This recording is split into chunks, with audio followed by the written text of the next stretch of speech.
بسم اللہ الرحمن الرحیم والصلاة والسلام علی رسولہ الکریم وعلی آلہ الطیبین الطاہرین ومن تبعہم بإحسان الی یوم الدین۔ قال اللہ تبارک و تعالی فی القرآن المجید والفرقان الحمید، اعوذ باللہ من الشیطان الرجیم، بسم اللہ الرحمن الرحیم۔ وقضینا الی بنی اسرائیل فی الکتاب لتفسدن فی الارض مرتین ولتعلن علوا کبیرا فإذا جاء وعد أولاهما بعثنا عليكم عبادا لنا أولي بأس شديد فجاسوا خلال الديار وكان وعدا مفعولا ثم رددنا لكم الكرة عليهم وأمددناكم بأموال وبنين وجعلناكم أكثر نفيرا إن أحسنتم أحسنتم لأنفسكم وإن أسأتم فلها فإذا جاء وعد الآخرة ليسوءوا وجوهكم وليدخلوا المسجد كما دخلوه أول مرة وليتبروا ما علوا تتبيرا عسى ربكم أن يرحمكم وإن عدتم عدنا وجعلنا جهنم للكافرين حصيرا۔ صدق اللہ وصدق رسوله النبی الکریم ونحن على ذلك من الشاہدین والشاکرین والحمد للہ رب العالمین۔ اللہم صل علی محمد وعلی آل محمد کما صلیت علی ابراہیم وعلی آل ابراہیم انک حمید مجید۔ اللہم بارک علی محمد وعلی آل محمد کما بارکت علی ابراہیم وعلی آل ابراہیم انک حمید مجید۔ موسیٰ علیہ السلام کا دور عیسیٰ علیہ السلام کی آمد سے تقریباً 1200 سال پہلے تھا۔ قرآن کریم نے موسیٰ علیہ السلام کا تذکرہ بہت زیادہ کیا ہے اور تقریباً ہر صورت میں کسی نہ کسی انداز میں موسیٰ علیہ السلام کا تذکرہ موجود ہے سوائے چند صورتوں کے۔ موسیٰ علیہ السلام کو جب اللہ رب العزت نے ہجرت کا حکم دیا، فرعون کو اللہ نے غرق کر دیا، تو اب یہ وقت تھا جب کہ عیسیٰ علیہ السلام کی آمد سے 1400 سال پہلے کا وقت تھا۔ تو موسیٰ علیہ السلام بنی اسرائیل کو مصر سے لے کر نکلے، صحرائے سینا میں پہنچے تو اللہ رب العزت نے وہاں پر بنی اسرائیل کو یہ حکم دیا کہ موسیٰ علیہ السلام کے ساتھ مل کے لڑائی کرو، جہاد کرو، اور اللہ رب العزت تمہیں فتح کریں گے، اس طریقے سے تمہیں علاقہ مل جائے گا۔ موسیٰ علیہ السلام نے اپنی قوم سے کہا، یا قوم ادخلوا الارض المقدسۃ التی کتب اللہ لکم، کیا میری قوم یہ مقدس سرزمین اللہ نے یہ تمہارے لیے لکھ دی ہے، اس میں داخل ہو جاؤ۔ ولا ترتدوا علی ادبارکم فتنقلبوا خاسرین، انکار نہ کرنا، پیچھے نہ پلٹنا وگرنہ بڑا نقصان اٹھاؤ گے۔ قالوا یا موسیٰ ان فیہا قوما جبارین، انہوں نے کہا کہ اے موسیٰ یہاں تو بڑے بڑے طاقتور قسم کے لوگ رہتے ہیں، ہم کیسے وہاں پہ جائیں؟ وَإِنَّا لَن نَّدْخُلَهَا حَتَّى يَخْرُجُوا مِنْهَا، وہ نکلیں گے تو پھر ہم وہاں جائیں گے، ویسے نہیں جائیں گے۔ فَإِن يَخْرُجُوا مِنْهَا فَإِنَّا دَاخِلُونَ، تو اس موقع پر موسیٰ علیہ السلام کے دو ساتھی تھے، انہوں نے کہا تمہیں داخل ہونا چاہیے۔ فَإِذَا دَخَلْتُمُوهُ فَإِنَّكُمْ غَالِبُونَ، داخل ہونا تمہارا کام ہے، اللہ فتح دیں گے، غالب کریں گے۔ لیکن وہ نہ مانے اور انہوں نے یہ تک کہہ دیا کہ ایسا کیجئے کہ آپ جائیے اور آپ کا رب جائے، آپ جائیے آپ کا رب جائے۔ فَقَاتِلَا إِنَّا هَاهُنَا قَاعِدُونَ، اور دونوں جا کے لڑائی کرو، جب فتح ہو جائے تو ہمیں بلا لینا، ہم آ جائیں گے۔ اللہ رب العزت کو ان کی اس بات پر بڑا غصہ آیا، ناراضگی کا اظہار کیا۔ اللہ نے اسی دوران موسیٰ علیہ السلام کو اٹھا لیا۔ پھر ہارون علیہ السلام تھے، وہ بھی دنیا سے رخصت ہو گئے، اور یہ لوگ 40 سال تک اس وادی کے اندر پھرتے رہے، لیکن انہیں کہیں ٹھکانہ نہیں ملا، کہیں کوئی راستہ نہیں ملا۔ اب اس کے بعد اللہ رب العزت نے یوشع بن نون ان کو نبی بنا کر بھیجا، تو ان کے اندر کچھ غیرت آئی، کچھ وقت بھی گزر گیا تھا، تو انہوں نے پھر فلسطین کے لوگوں کے ساتھ جہاد کیا، اور جب جہاد کرنے کے بعد سب سے پہلا علاقہ جو فتح ہوا اس کا نام اریحا تھا۔ تو یہ فلسطین کے علاقے میں داخل ہوئے۔ اب فلسطین کے علاقے میں داخل ہونے کے بعد چونکہ بنی اسرائیل کے 12 قبیلے تھے، انہوں نے وہاں پر کوئی مرکزی حکومت بنانے کی بجائے انہوں نے کہا کہ ہم 12 قبیلے ہیں لہذا 12 حکومتیں بنا دیں۔ انہوں نے وہاں پر 12 حکومتیں بنا لیں۔ جب 12 حکومتیں بن گئیں، وقت کے ساتھ ساتھ ان کے آپس میں اختلاف ہونے لگے، جھگڑے ہونے لگے اور لڑائیاں ہونے لگیں، یہاں تک کہ جو مشرک اقوام تھیں ان کے بہت سے اثرات ان کے اندر بھی آ گئے، اور نتیجہ یہ ہوا کہ ان سے یہ سارے کے سارے علاقے چھن گئے۔ اب اس کے بعد تاریخ کا ایک دور گزرا اور تقریباً 400 سال کے بعد وہ واقعہ پیش آیا جس کا میں نے گزشتہ جمعے تذکرہ کیا ہے۔ طالوت کی حکومت آئی 16 سال، پھر داؤد علیہ السلام کی حکومت آئی 40 سال، پھر سلیمان علیہ السلام کی حکومت آئی 40 سال۔ یہ تقریباً 100 سال کا دورانیہ ہے، اور یہ وہ دورانیہ ہے جو بنی اسرائیل کے عروج کا دورانیہ تھا۔ جیسے مسلمانوں کے ہاں خلافت راشدہ کا دور تھا، بنی اسرائیل میں طالوت سے لے کر حضرت سلیمان علیہ السلام تک کا 100 سالہ دور یہ عروج اور ترقی کا دور تھا۔ سلیمان علیہ السلام نے عبادت خانے کی تعمیر کی، جنات نے اس میں آپ کا ساتھ دیا، لیکن جیسے ہی سلیمان علیہ السلام دنیا سے پردہ فرما گئے تو یہودیوں نے آپس میں پھر لڑنا شروع کر دی، اور سلیمان علیہ السلام کی جتنی سلطنت تھی اس کے 2 حصے ہو گئے، ایک شمال کا ایک جنوب کا۔ جو شمال کا حصہ تھا اس کا دارالخلافہ بنایا سامریہ کو، اور جو جنوب کا حصہ تھا اس کا دارالخلافہ وہ یروشلم کو، بیت المقدس کو بنایا گیا، اور اس سلطنت کا نام یہودیہ تھا۔ اب جو شمال کے علاقے میں سلطنت تھی، ان لوگوں کے اندر بھی بت پرستی آنا شروع ہو گئی۔ وقت کے ساتھ ساتھ یہ لوگ بت پرستی میں مبتلا ہو گئے، اور اس دور میں اللہ رب العزت نے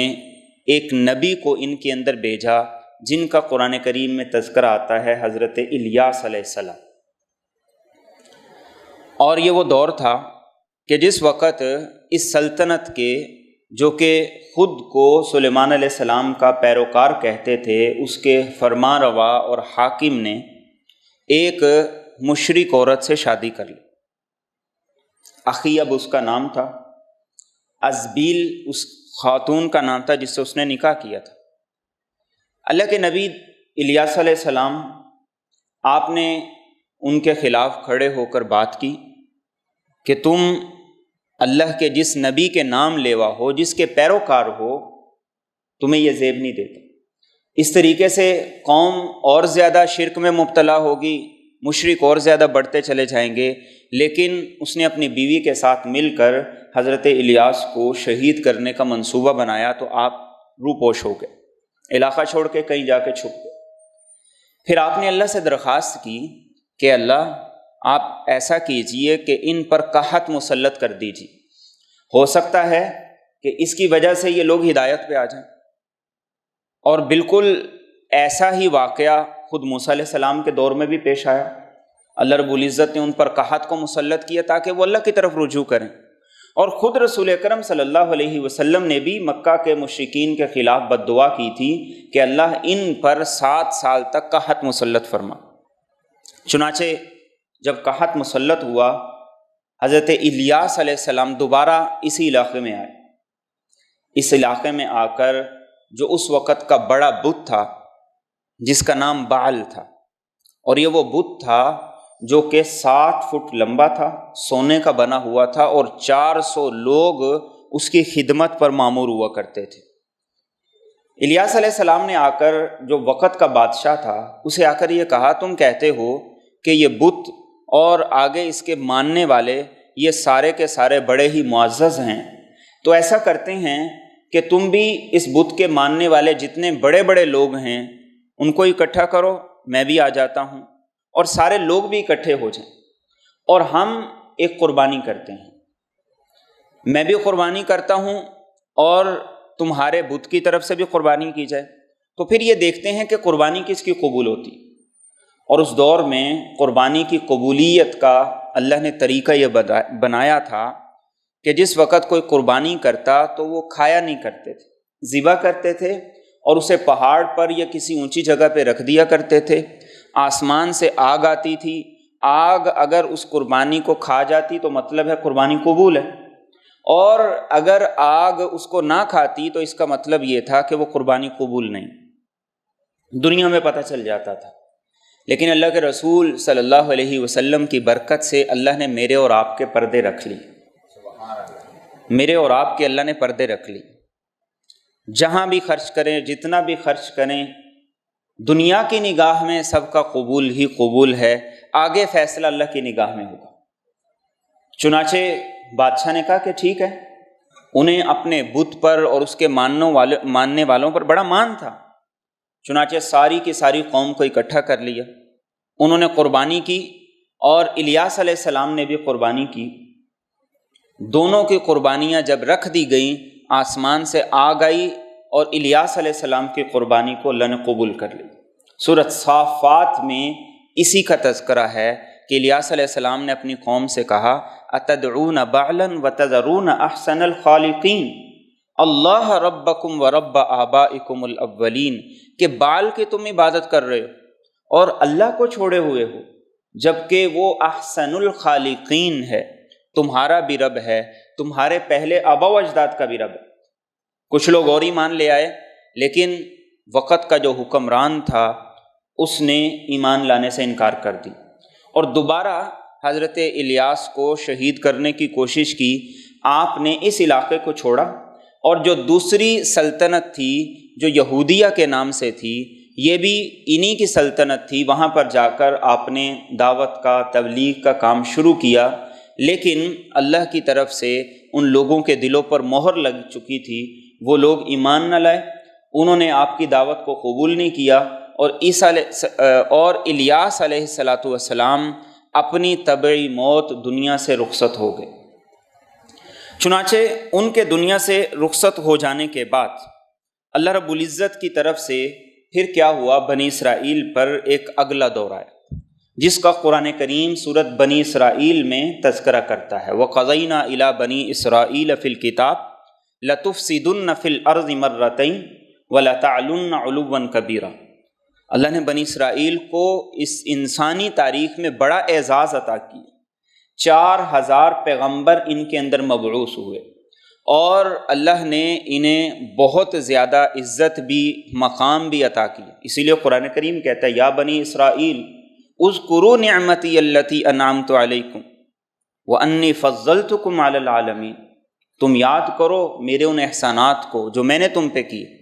اور تمہیں تمام جہانوں پر فضیلت عطا کی۔ لیکن اللہ نے یہ بتایا تھا کہ یہ تمہارا عروج، یہ تمہاری عزت اس وقت تک قائم رہے گی جب تک کہ تم اپنے دین کے پیروکار رہو گے۔ اب یہ جو آگے تاریخ کا حصہ ہے، اس تاریخ کے حصے کو جاننے سے پہلے مجھے اور آپ کو بھی یہ بات ذہن میں رکھنی ہے، چونکہ وقت تھوڑا ہے اس لیے میں ساتھ ساتھ اشارہ بھی مشکل سے کر سکوں گا کہ ہمارا عروج جو خلافت راشدہ سے شروع ہوا تھا اس کی بنیاد دین کے ساتھ محبت تھی، دین کے ساتھ وارفتگی تھی اور اپنے دین پر فخر تھا۔ چنانچہ قرآن کریم کہتا ہے ہم نے بنی اسرائیل کو بتایا کہ اگر تم نہ مانے اور تم نے سرکشی کی، بغاوت کی تو کیا ہوگا، ہم تم سے اس عزت کو، اس عروج کو واپس لے لیں۔ چنانچہ الیاس علیہ السلام کے دنیا سے پردہ فرما جانے کے بعد پہلے جو شمالی ریاست تھی اس کا خاتمہ ہوا اور پھر اس کے بعد جو جنوبی ریاست تھی جس کا نام یہودیہ تھا اس کا خاتمہ ہوا، اور قرآن کریم نے اس کا تذکرہ کیا فَإِذَا جَاءَ وَعْدُ أُولَاهُمَا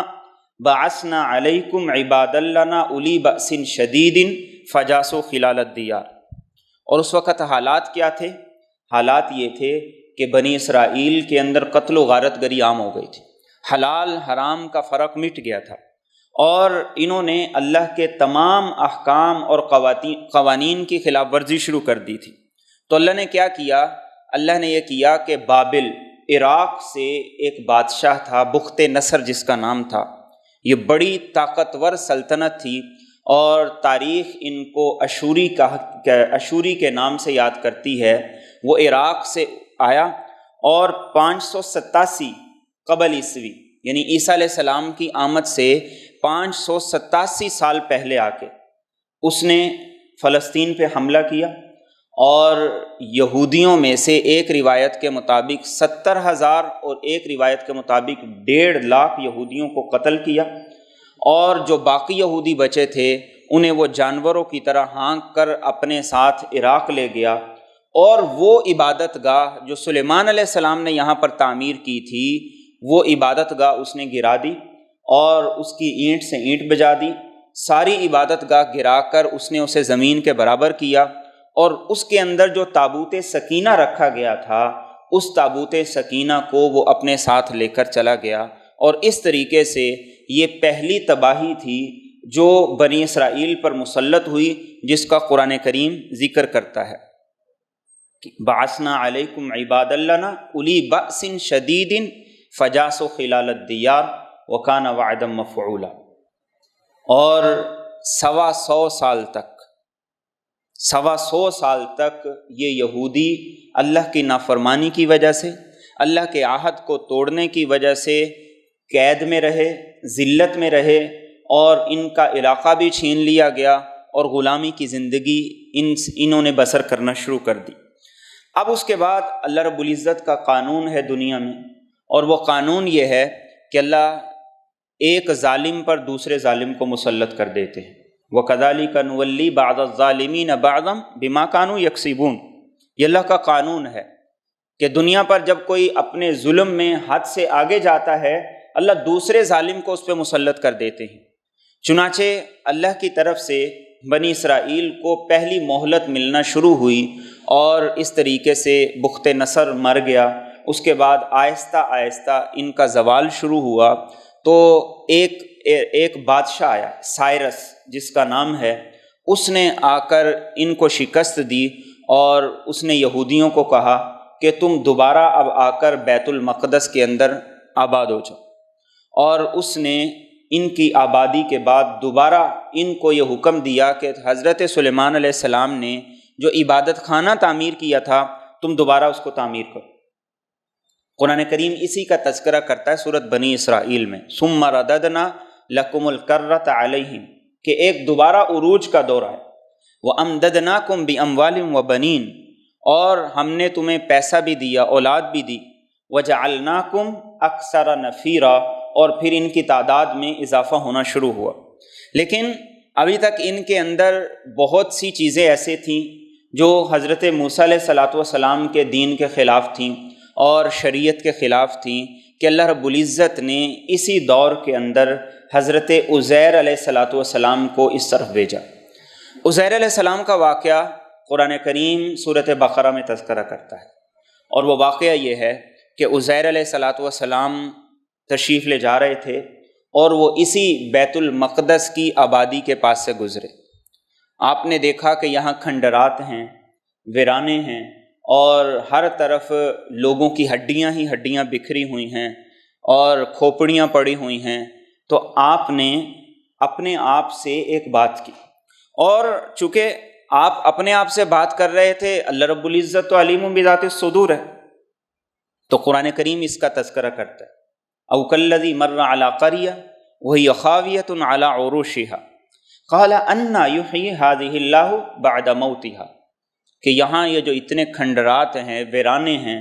اور کچھ ہے ہی نہیں، تو کیا کبھی ایسا بھی ہو سکتا ہے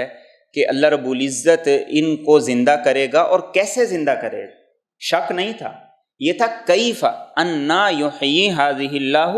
بعد موتها، کہ اللہ انہیں کیسے زندہ کرے گا۔ اب عزیر علیہ السلام اپنی سواری پر تھے، ایک گدھا تھا ساتھ، اور توشہ دان کے اندر کھجوریں تھی،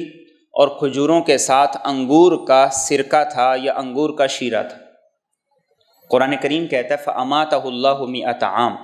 اب یہ صبح کا وقت تھا، عزیر علیہ السلام سوئے ہیں، اللہ نے ان کو سلایا اور 100 سال کے بعد عصر کے وقت اٹھایا۔ ثم بعث، جب 100 سال کے بعد عزیر علیہ السلام کو اللہ نے اٹھایا، قال کم لبثت، اللہ نے پوچھا عزیر علیہ السلام سے کہ کتنا وقت سوئے رہیں؟ قال لبثت یوما او بعض یوم، عزیر علیہ السلام کہنے لگے ایک دن یا دن کا کچھ حصہ، اس لیے کہ جس وقت سوئے تھے وہ صبح کا وقت تھا اور جس وقت اٹھے وہ عصر کا وقت تھا۔ قال بل لبثت 100 عام، اللہ نے فرمایا کہ نہیں، 100 سال تک آپ سوئے رہے۔ فانظر الی طعامک وشرابک، فرمایا دیکھو اپنی کھجوروں کو، تو کھجوروں کو دیکھا تو وہ بالکل تر و تازہ تھی، وشرابک، اور فرمایا کہ دیکھو اپنے اس انگور کے سرکے کو، شیرے کو، اس کو دیکھا تو وہ بھی بالکل تر و تازہ تھا، لم یتسنہ، اللہ فرماتے ہیں کہ اس نے اسے بدبودار نہیں ہونے دیا۔ پھر فرمایا وانظر الی حمارک، اپنے گدھے کو دیکھی۔ اب جب آپ نے گدھے کو دیکھا تو وہاں گدھا تھا ہی نہیں، ہڈیاں ہی ہڈیاں پڑی ہوئی، تو اللہ فرماتے وَلِنَجْعَلَكَ آیَةً لِلنَّاسِ،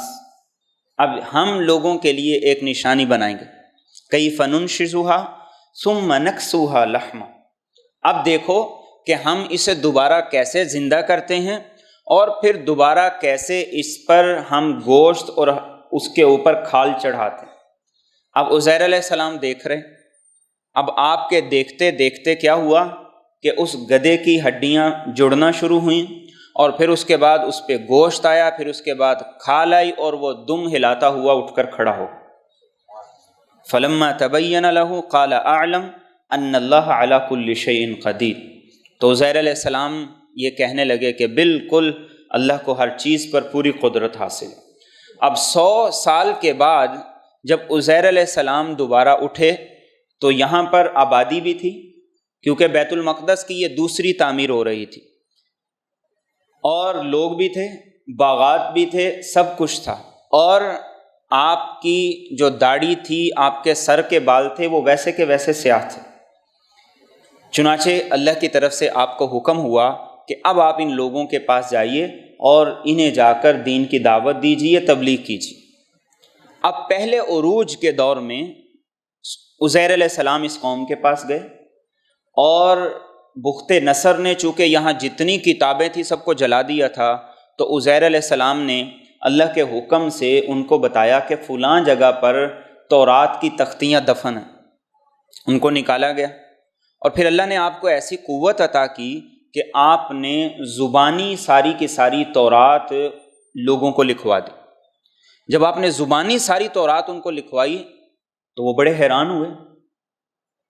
کہ آج کے دور میں جہاں کسی کو چند جملے بھی تورات کے یاد نہیں ہیں، تو انہوں نے زبانی ساری کی ساری تورات لکھوا دی۔ تو وہ اس سے متاثر ہو کر بجائے اس کے کہ وہ اللہ کی قدرت پر یقین رکھتے، تو انہوں نے کہنا شروع کر دیا عزیر ابن اللہ، کہ عزیر تو اللہ کے بیٹے ہیں، اور ان کو اس حد تک آگے بڑھا دی۔ تو عزیر علیہ السلام انہیں بتاتے رہے، سمجھاتے رہے، ان کی اصلاح کرتے رہے، لیکن ان کی اصلاح کرتے کرتے عزیر علیہ السلام دنیا سے چلے گئے۔ اب عزیر علیہ السلام جس وقت دنیا سے چلے گئے تو اس کے بعد پھر دوبارہ ان پر زوال آنا شروع ہوا، اور یہ زوال پیسے کا زوال نہیں تھا، یہ زوال کیا تھا کہ ان کے اندر دوبارہ بت پرستی، شرک، یہ ساری کی ساری چیزیں آنا شروع ہوئیں۔ اس دوران یونانیوں کی حکومت آ گئی، بیت المقدس کی یہ دوبارہ تعمیر ہوئی تھی سلیمان علیہ السلام کے پاس، تو انہوں نے یہ حکم دیا کہ بیت المقدس میں اور بھی مختلف جگہ پر یونانیوں کے طریقے کے مطابق قربانی کے لیے قربان گاہیں بنائی جائیں، جہاں آگ پرست اپنی قربانیاں کریں گے، اور انہوں نے یہودیوں پر بڑا ظلم کرنا شروع کیا۔ تو عزیر علیہ السلام نے جو محنت کی تھی اس کے نتیجے میں ایک تحریک بیدار ہوئی جسے مکابی تحریک کہا جاتا ہے۔ انہوں نے بادشاہ وقت کے خلاف بغاوت کی، اور اللہ رب العزت نے اس کے نتیجے میں یہودیوں کو دوبارہ اکٹھا کیا، لیکن یہ تحریک کوئی اتنی بڑی نہیں تھی کہ آہستہ آہستہ اس پر بھی زوال آنا شروع ہو گیا، یہاں تک کہ حضرت عیسیٰ علیہ السلام کا دور آیا۔ جس وقت عیسیٰ علیہ السلام کا دور آیا تو عیسیٰ علیہ السلام کی آمد کے وقت یہودی بڑے خوش ہوئے، اور وہ اس بات پہ خوش ہوئے کہ ہمارا مسیحا آ گیا ہے، اور وہ ہمیں دنیا میں جیسے پہلے ہمیں عروج حاصل تھا، عزت حاصل تھی، وہ ویسے دلائے گا۔ لیکن عیسیٰ علیہ السلام تو اللہ کے نبی بن کے آئے تھے، اور آپ نے آ کر اس وقت کے جتنے یہودی تھے ان کے اندر جو جو خامیاں خرابیاں تھیں آپ نے ان کو اس پر متنبع کرنا شروع کر دی۔ یہودی بگڑ گئے، اور اس حد تک بگڑے کہ انہوں نے عیسیٰ علیہ السلام کے خلاف، جو وقت کا بادشاہ تھا، گورنر تھا، اس کے خلاف جا کے اپیل دائر کر دی کہ یہ شخص جو ہے یہ دائرہ اسلام سے خارج ہے، یہ ہمیں نئے نئے عقائد کی تعلیم دیتا ہے، اور انہوں نے عیسیٰ علیہ السلام کو سولی پر چڑھانے کے لیے پوری کوشش شروع کر دی۔ اور اسی دور میں، یہی وہ دور ہے عیسیٰ علیہ السلام کی موجودگی کا دور، جس دور میں حضرت زکریا بھی موجود تھے، حضرت یحییٰ بھی موجود تھے۔ اور اسی وقت میں حضرت یحییٰ علیہ السلام نے آواز اٹھائی، اور وہ آواز کیا اٹھائی تھی کہ جو حاکم وقت تھا اس نے اپنی بہن سے نکاح کر لی۔ یحییٰ علیہ السلام نے آواز اٹھائی۔ جب یحییٰ علیہ السلام نے آواز اٹھائی تو اس کی جو بیوی تھی، جو در حقیقت اس کی بہن تھی، اس نے اپنے خامن سے یا اپنے بھائی سے یہ کہا کہ میں اس وقت تک تم سے نہیں بولوں گی، کلام نہیں کروں گی، جب تک کہ اس کا سر میرے سامنے پیش نہ کر دیا جائے۔ آپ اندازہ کیجئے کہ یہ اس وقت اتنے زوال کا شکار تھے، خود کو یہودی کہتے تھے، خود کو دین کا نام لیوا کہتے تھے، لیکن بہنوں سے نکاح کر رہے تھے۔ چنانچہ اس نے حضرت یحییٰ علیہ السلام کو شہید کرا۔ حضرت یحییٰ شہید ہو گئے، حضرت زکریا کو انہوں نے شہید کروایا، اور عیسیٰ علیہ السلام کو سولی پر لٹکانے کی کوشش کی، لیکن اللہ رب العزت کی طرف سے قرآن کریم کہتا ہے کہ عیسیٰ علیہ السلام کے بارے میں ان کے جو ناپاک عزائم تھے وہ پورے نہ ہو سکے، اور اللہ رب العزت نے عیسیٰ علیہ السلام کو اٹھا لیا۔ لیکن عیسیٰ علیہ السلام اپنی پوری مدت میں ان کو خبردار کرتے رہے کہ تم جس ذلت اور پستی کے اندر گرے ہوئے ہو، اللہ کی نافرمانی کے اندر مبتلا ہو، یہ وقت زیادہ عرصے تک تم پر نہیں رہے گا، اللہ کا تم پر عذاب مسلط ہوگا۔ چنانچہ عیسیٰ علیہ السلام بھی دنیا سے چلے گئے، اور عیسیٰ علیہ السلام کے دنیا سے جانے کے تقریباً 70 سال بعد، یا 100 سال کے بعد، یا 140 سال کے بعد، اس کے مطابق 3 روایات تاریخ میں ملتی ہیں، اب بنی اسرائیل پر دوبارہ ایک اور حملہ ہوا جو ٹائٹس نے کیا، اور اس دوسرے حملے کے اندر قرآن کریم اس کی طرف اشارہ کرتا ہے، ان احسنتم احسنتم لانفسکم وان اسأتم فلہا۔ اللہ نے فرمایا کہ اگر تو نیکی کرو گے تو اپنے لیے کرو گے، اگر برائی میں مبتلا ہوگے تو اس کا نقصان بھی اٹھاؤ گے۔ فَإِذَا جَاءَ وَعْدُ الْآخِرَةِ لِيَسُوءُوا وُجُوهَكُمْ وَلِيَدْخُلُوا الْمَسْجِدَ كَمَا دَخَلُوهُ أَوَّلَ مَرَّةٍ وَلِيُتَبِّرُوا مَا عَلَوْا تَتْبِيرًا۔ اب وہ ٹائٹس نے جب حملہ کیا تو بیت المقدس کی جو دوسری تعمیر ہوئی تھی اس کو اس نے گرا دیا، اور وہ سارے کا سارا علاقہ اس نے گرا کر زمین کے برابر کر دیا۔ یہودیوں پر اور ان لوگوں پر دوبارہ ذلت آ گئی، اور اس نے ان لوگوں کو وہاں سے نکال دیا، اور پورے خطے اور علاقے میں کہیں بھی ان کو اکٹھے نہیں ہونے دیا۔ اس کے بعد سے لے کر 2000 سال تک کی یہ تاریخ ہے کہ اس تاریخ میں یہ یہودی پوری دنیا کے اندر ذلیل ہوتے رہے، رسوا ہوتے رہے۔ قرآن کریم ان 2 واقعات کا تذکرہ کرنے کے بعد اب آگے یہودیوں سے یہ کہتا ہے، عَسَىٰ رَبُّكُمْ أَن يَرْحَمَكُمْ وَإِنْ عُدْتُمْ عُدْنَا وَجَعَلْنَا جَهَنَّمَ لِلْكَافِرِينَ حَصِيرًا۔ یہودیوں سے خاص طور پہ کہا گیا، مکہ کے مشرکین کو بھی یہ بات سنائی گئی کہ اب ایک نبی اللہ نے تمہارے اندر رحمت للعالمین بنا کے بھیج دیے ہیں، تم ان کو نبی مانتے بھی ہو، جانتے بھی ہو۔ اور قرآن کریم کیا کہتا ہے، الذین آتیناہم الکتاب یعرفونہ کما یعرفون ابناءہم۔ یہودی یہ کہتے تھے کہ ہمیں اپنے بیٹوں کے بارے میں تو شک ہو سکتا ہے کہ ہماری بیوی نے خیانت کر دی ہو، لیکن اس نبی کے بارے میں ہمیں کوئی شک نہیں ہے، بلکہ ہمیں یہ پورا یقین ہے یہ وہی نبی ہیں جن کا ہم اپنی کتابوں میں ذکر پڑھتے ہیں، اور جن کا ہم اپنی کتابوں کے اندر تذکرہ پڑھتے ہیں، اور ان کی ساری نشانیاں موجود ہیں۔ چنانچہ اللہ نے مکہ کے مشرکین کو بھی سنا دیا کہ تمہارا یہ عروج ہمیشہ نہیں رہے گا اگر تم نے اللہ کی نافرمانی نہ ختم کی،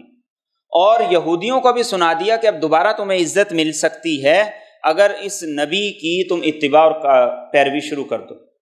اللہ کے رسول صلی اللہ علیہ وسلم نے مکہ میں 13 سال بڑی مشکل سے گزارے، ہجرت کی۔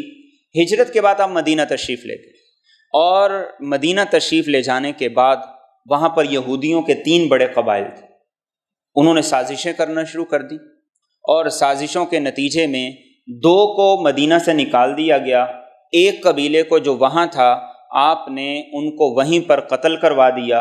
اور آپ نے آخری وصیت کی تھی کہ جزیرہ عرب سے یہودیوں کو نکال دیا جائے۔ اور مکہ مکرمہ کے جو آخری سال تھے، ان آخری سالوں میں جو 11واں سال تھا، اس سال آپ کو سفر معراج پہ بلایا گیا، اور معراج کے سفر پر آپ نے مسجد اقصیٰ میں تمام انبیاء کی امامت کی، لیکن اس وقت یہاں پہ مسجد نہیں تھی، صرف ایک ویران علاقہ تھا۔ پھر آپ کی وفات ہوئی، حضرت عمر فاروق رضی اللہ تعالیٰ عنہ نے خیبر سے بھی یہودیوں کو نکال دیا، اور پھر اس کے بعد حضرت عمر فاروق رضی اللہ تعالیٰ عنہ کے بعد پھر آپ نے اپنے دور میں جب شام کے علاقے فتح ہوئے تو اس وقت آپ نے بیت المقدس کے علاقے میں ایک مسجد تعمیر کی جو مسجد عمر کے نام سے آج بھی معروف ہے۔ پھر اس کے بعد عبد الملک بن مروان کا دور آیا، اس نے وہ گنبد تعمیر کروایا جو آج بھی گولڈن کلر کا نظر آتا ہے۔ پھر اس کے بعد کچھ عرصہ کے لیے مسلمانوں کے ہاتھ سے یہ قبلہ اول چھن گیا۔ پھر صلاح الدین ایوبی کا دور آیا، اس نے دوبارہ اس کو فتح کیا۔ پھر اس کے بعد خلافت عثمانیہ آئی، اور خلافت عثمانیہ کے اختتام تک یہ سارے کا سارا علاقہ فلسطینیوں کے پاس تھا، اور فلسطینی اس علاقے کے اندر آباد تھے۔ اب یہ کم و بیش 2000 سال کا عرصہ تھا جس عرصے میں فلسطین کے لوگ یہاں پر آباد تھے، اور یہودی پوری دنیا کے اندر پھیلے ہوئے تھے۔ البتہ ایک بات تھی کہ خلافت عثمانیہ میں یہودیوں کو اس بات کی اجازت تھی کہ وہ اس علاقے میں آئیں، اور وہ دیوار جس کو یہ دیوار گریہ کہتے ہیں، جہاں پر یہودی جا کر اپنی عبادت کرتے ہیں، لپٹ کر روتے ہیں، یہاں ان کو آنے کی اجازت تھی۔ لیکن فلسطین میں گھر خریدنے کی اجازت نہیں تھی، زمین خریدنے کی اجازت نہیں تھی، اور ان کو وہاں رہائش لینے کی اجازت نہیں تھی۔ چونکہ جو عثمانی سلطنت کے حکمران تھے وہ یہ سمجھتے تھے کہ اگر ان کو یہاں آباد ہونے کی اجازت دی تو یہ فلسطینیوں پہ ظلم کریں گے، دوبارہ یہاں پہ اپنا قبضہ اور تسلط جمائیں گے۔ چنانچہ ایسا ہی ہوا۔ خلافت عثمانیہ پہلی جنگ عظیم کے بعد ختم ہوئی تو اب یہودیوں نے ایک تنظیم بنا لی کہ ہم نے وہ جو سلیمان علیہ السلام نے یہاں پر ہمارا ایک بہت بڑا عبادت خانہ تعمیر کیا تھا، ہم اس کو دوبارہ تعمیر کریں گے، اور ہمیں عزت اور عروج تب حاصل ہوگا جب ہم اس کو تعمیر کر لیں گے تو ہمارا مسیحا آئے گا اور وہ یہاں آ کر بیٹھے گا۔ اور اس میں ایک اور بات کا میں اضافہ کر دوں کہ سلیمان علیہ السلام کے جو والد داؤد علیہ السلام، جن کا قرآن کریم میں تذکرہ کیا جاتا ہے، انہوں نے جس تخت پر بیٹھ کر ان کی تاج پوشی کی گئی تھی، جس وقت اس علاقے پر ٹائٹس نے حملہ کیا تھا تو وہ تخت جو ایک پتھر کی صورت میں تھا وہ اس کو یہاں سے لے گیا تھا۔ یہودیوں کے بقول آج بھی وہ پتھر برطانیہ کے اندر موجود ہے جس پر وہاں کے حکمرانوں کی تاج پوشی کی جاتی ہے، اور اسی کرسی پر بٹھا کر ان سے اپنی حکومت کے ساتھ وفا کا عہد لیا جاتا ہے۔ تو وہ اب اس تیاری میں ہے کہ اس کو وہاں سے لا کر یہاں پر رکھا جائے۔ وقت گزر گیا تو جنگ عظیم اول کے بعد چنانچہ اس وقت پر یہودیوں نے یہ کوشش کرنا شروع کر دی کہ ہمارا بھی ایک ملک ہونا چاہیے، ہمارا بھی ایک علاقہ ہونا چاہیے۔ اور اس کے بعد پھر یہ ہوا کہ یہودیوں کو اقوام متحدہ نے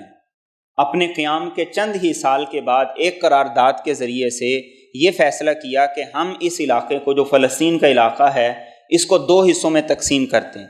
ایک حصہ یہودیوں کو دے دیا، ایک حصہ اسرائیلیوں کو، ایک حصہ فلسطینیوں کو دے دیا۔ 2 حصوں میں انہوں نے تقسیم کر دیا، اور 1948 کے اندر اسرائیل نے باقاعدہ طور پر پھر اپنی ریاست کے، اپنے ملک کے قیام کا اعلان کر دیا۔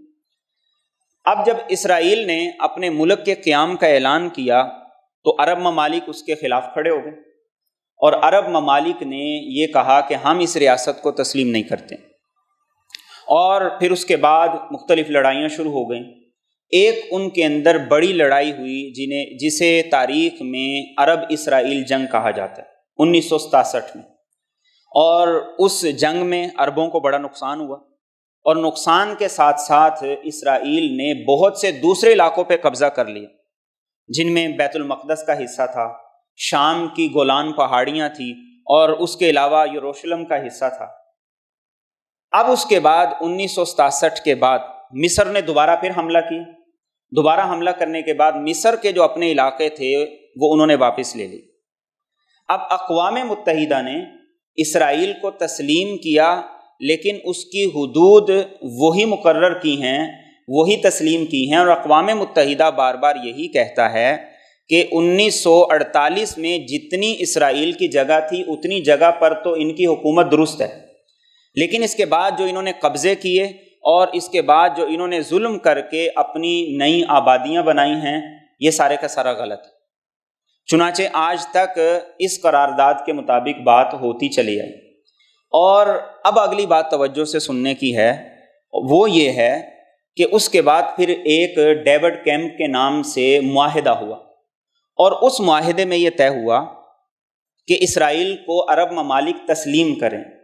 لیکن شرط یہ تھی کہ اسرائیل 1967 میں جن علاقوں پر اس نے قبضہ کیا وہ چھوڑ دے اور اپنی جو پرانی پوزیشن تھی اس پہ چلا جائے۔ چنانچہ مصر نے، شام نے اور کچھ اور عرب ممالک نے اسرائیل کو تسلیم کیا، لیکن اس شرط پر تسلیم کیا تھا کہ وہ ان تمام علاقوں سے اپنا قبضہ ختم کرے۔ آج بہت سے لوگ یہ کہتے ہیں کہ اگر پاکستان اسرائیل کو تسلیم نہیں کر رہا تو یہ عرب ممالک بھی تو ہیں جنہوں نے اسرائیل کو تسلیم کیا۔ تو یہ بات جاننے کی ضرورت ہے، اسرائیل کو ان عرب ممالک نے تسلیم اس شرط پہ کیا تھا کہ یہ ناجائز قبضہ چھوڑے اور سابقہ پوزیشن پہ جائے، لیکن انہوں نے اس قبضے کو نہیں چھوڑا۔ نتیجہ کیا ہوا کہ اب 3 قسم کے نظریے سامنے آ گئے۔ ایک نظریہ یہ ہے کہ اسرائیل کو بہرحال تسلیم کر لینا چاہیے، جیسا بھی ہے، جس طرح بھی ہے، اور یہ ہمارے بہت سے دانشور بھی کہتے ہیں یہ نظریہ بالکل غلط ہے۔ ایک نظریہ یہ ہے کہ اگر اسرائیل اپنی سابقہ پوزیشن پہ آ جائے تو پھر اسرائیل کو تسلیم کر لینا چاہیے، جیسے بعض عرب ممالک نے کیا ہے۔ اور ایک تیسرا نظریہ جس پر پاکستان بھی ہے، اور بلکہ پاکستان کے بانی قائد اعظم نے بھی اسرائیل کے بارے میں یہ بیان دیا تھا کہ اس ریاست کو ہم کبھی تسلیم نہیں کریں گے جنہوں نے مسلمانوں کو بڑا نقصان پہنچایا ہے۔ لیکن بات صرف اتنی نہیں ہے، اسرائیل کا نقشہ آج بھی انٹرنیٹ پہ موجود ہے۔ وہ لوگ صرف یہاں تک نہیں ہیں، ان کا ارادہ یہ ہے کہ وہ گریٹر اسرائیل کے قیام کو حتمی شکل دیں گے، اور اس کے مطابق عراق بھی اس کا حصہ ہے، اس کے مطابق آدھا سعودی عرب بھی اس میں آئے گا، اس کے مطابق سوڈان بھی اس کے اندر آئے گا، اور یہ سارے کا سارا وہ علاقہ ہے جس کو وہ فتح کرنے کے لیے اپنی ساری کوششیں لگا رہے ہیں، اور پوری دنیا کی طاقتیں ان کا ساتھ دے رہے ہیں۔ اب یہ وہ تاریخ ہے جس تاریخ سے مجھے اور آپ کو اللہ رب العزت نے بھی کچھ سبق دیا ہے، اور وہ سبق کیا دیا ہے؟ قرآن کریم میں اسی قوم کے بارے میں فرمایا لعن الذین کفروا من بنی اسرائیل علی لسان داؤد و عیسی ابن مریم۔ داؤد علیہ السلام نے بھی اور عیسیٰ علیہ السلام نے بھی ان قوموں پر لعنت کی تھی۔ ذالک بما عصوا وکانوا یعتدون۔ کیوں لعنت کی تھی؟ نافرمانی میں مبتلا تھے، حد سے تجاوز کر رہے تھے، اللہ کے قوانین کو توڑ رہے تھے۔ کانوا لا یتناہون عن منکر فعلوہ، ایک دوسرے کو گناہوں میں مبتلا دیکھتے منع نہیں کرتے تھے، روکتے نہیں تھے، اور یہاں تک کہ اللہ نے ان میں سے بعض کو بندر بنایا، بعض کو خنزیر بنایا، اور تاریخ میں ان پر ایسی ذلت کو مسلط کیا کہ آج تک یہ ذلت کے اندر ہیں۔ اور اس کے مقابلے میں ہم اسلامی تاریخ کو دیکھ لیں تو مسلمان بھی آج اسی زوال کا شکار ہیں۔ اللہ کا وعدہ ہے مسلمانوں کے ساتھ تب جب قرآن کہتا ہے ان کنتم مومنین، ان کنتم مومنین، مومن ہوگے تو اللہ کا وعدہ ہے عزت کا، اگر مومن نہیں تو اللہ رب العزت بھی پھر چھین لے گا۔ اس لیے کوئی کہتا ہے اسرائیل کو تسلیم کر لیں، اور کوئی کہتا ہے ان کو تسلیم کرنے میں حرج کیا ہے۔ تو قرآن کریم نے یہ ساری کی ساری تاریخ میرے اور آپ کے سامنے رکھی ہے تاکہ ہم بھی عبرت حاصل کریں، ایسا نہ ہو کہ جو ذلت ان پر مسلط ہے وہ ہم پر بھی مسلط ہو۔